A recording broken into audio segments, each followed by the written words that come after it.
Subscribe itu gratis, kagak bayar. Jadi lu like, komen, dan subscribe ya.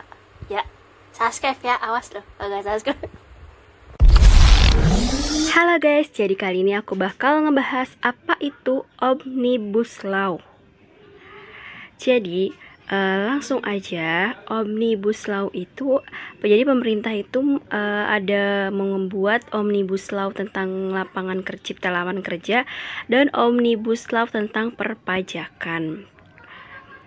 Oke, menelusuri fakta Omnibus Law, saat ini pemerintah tengah membuat sebuah konsep bernama Omnibus Law yang akan memangkas kendala birokrasi di sektor investasi demi menghindari tumpang tindih regulasi. Tujuannya kita bisa lihat.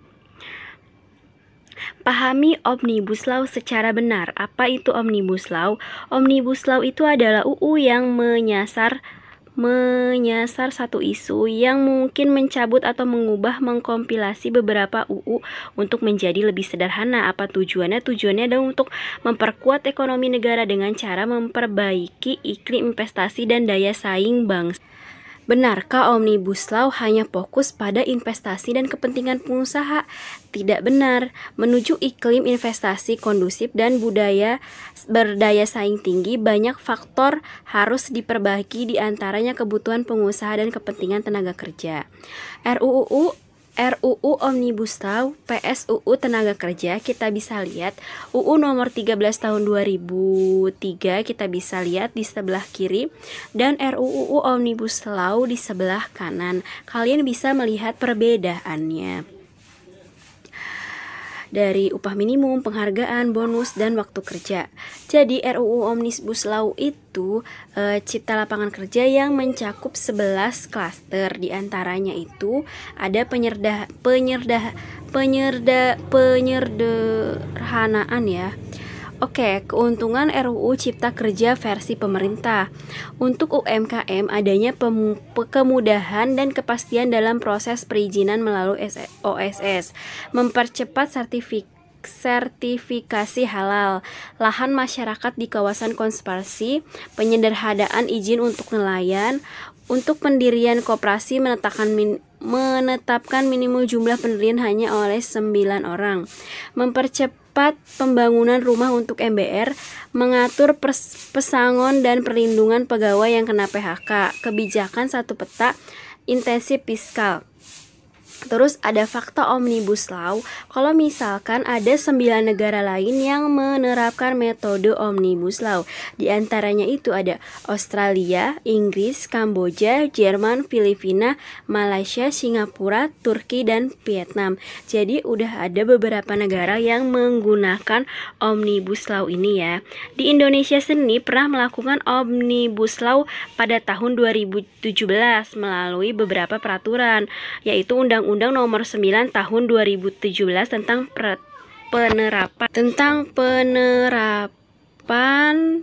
penetapan peraturan pemerintah mengganti Undang-Undang Perpu Nomor 1 Tahun 2017 tentang akses informasi untuk kepentingan perpajakan menjadi Undang-Undang.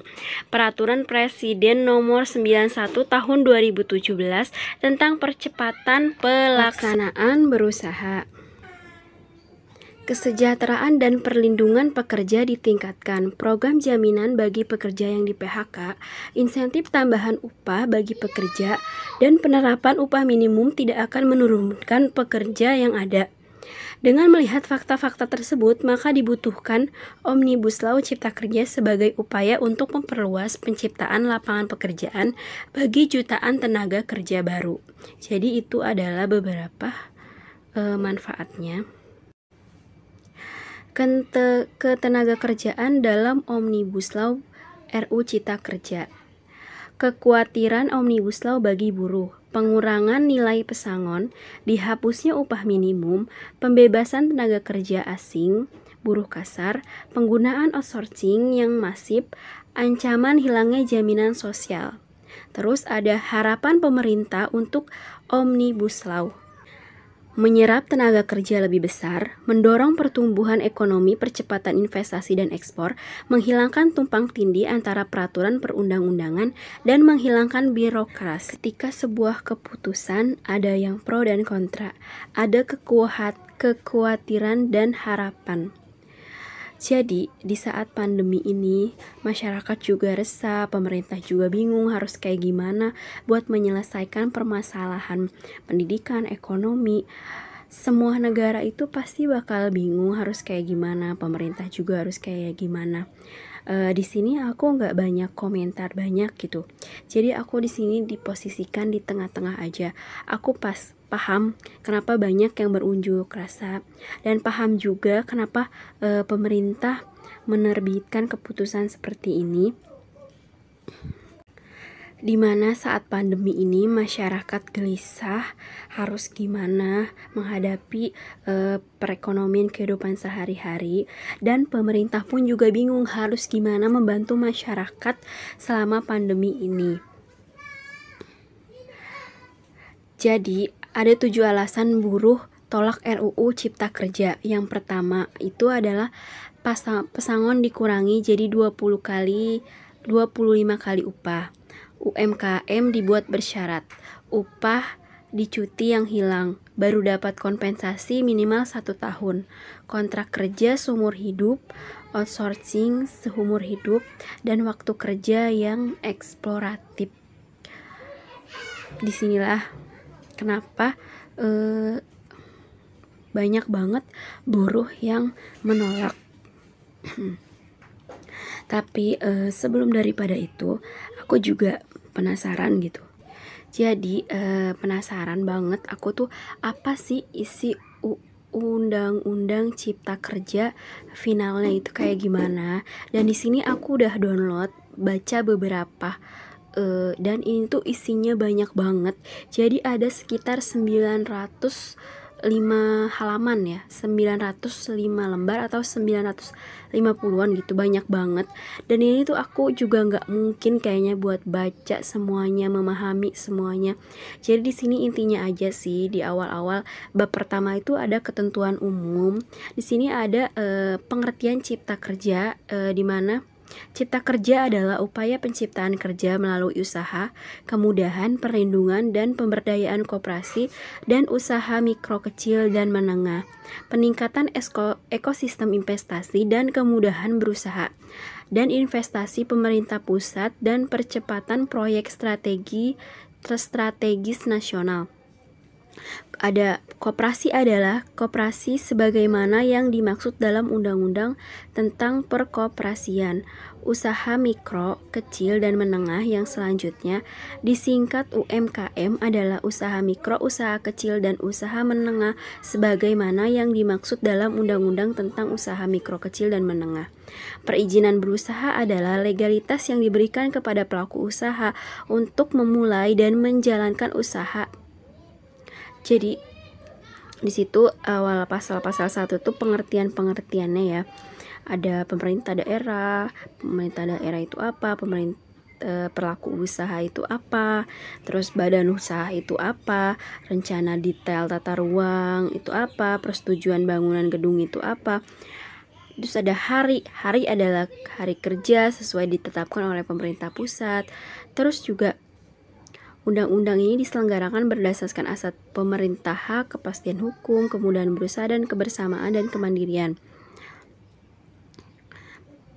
Undang-undang dibentuk dengan tujuan untuk menciptakan dan meningkatkan lapangan kerja dengan memberikan kemudahan, perlindungan, dan pemberdayaan terhadap koperasi dan UMKM serta industri dan perdagangan nasional sebagai upaya untuk dapat menyerap tenaga kerja Indonesia yang seluas-luasnya dengan tetap memperhatikan ketentuan.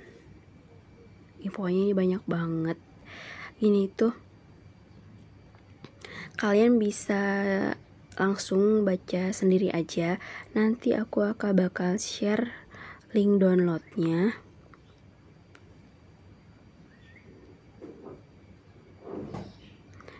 Di sini kalian bisa baca ya, banyak banget. Apa aja sih isinya? Aku juga kayak mikir, ini tuh beneran DPR baca semua lembar per lembarnya. Jadi kadang mikir aku tuh, aku kuliah aja kadang buku setebel itu nggak aku baca semua gitu. Ini kebayang banget sih, ini tuh ada hampir 1000 lembar ya undang-undang ini.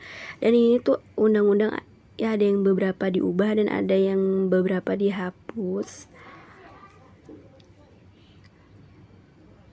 Ya kalau aku sih tidak pro dan tidak kontra, jadi aku sesuai aja, sesuai yang aku rasain aja gitu, sesuai yang aku ngertiin aja. Tapi aku juga nggak mengkritik dan memprotes yang demo dan pemerintah. Jadi ya aku di tengah-tengah aja, berusaha memahami keadaan saat ini.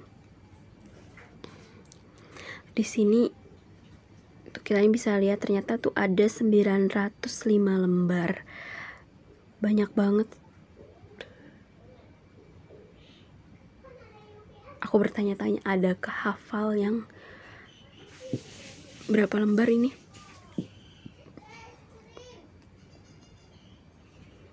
Pokoknya banyak banget sih yang dibahas di sini.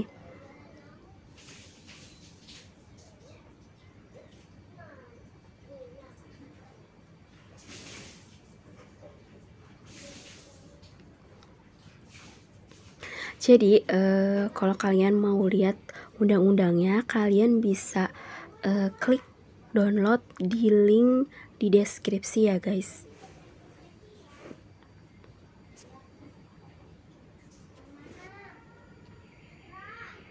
Terus di sini juga kita bisa lihat ayat per ayatnya ya.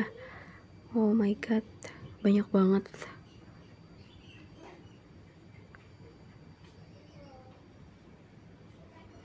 Ada pengertian hak-hak yang dimaksud.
Oke guys, jadi segini aja aku ngebahas tentang undang-undangnya. Semoga video ini bermanfaat dan kalian bisa memahami kondisi saat ini.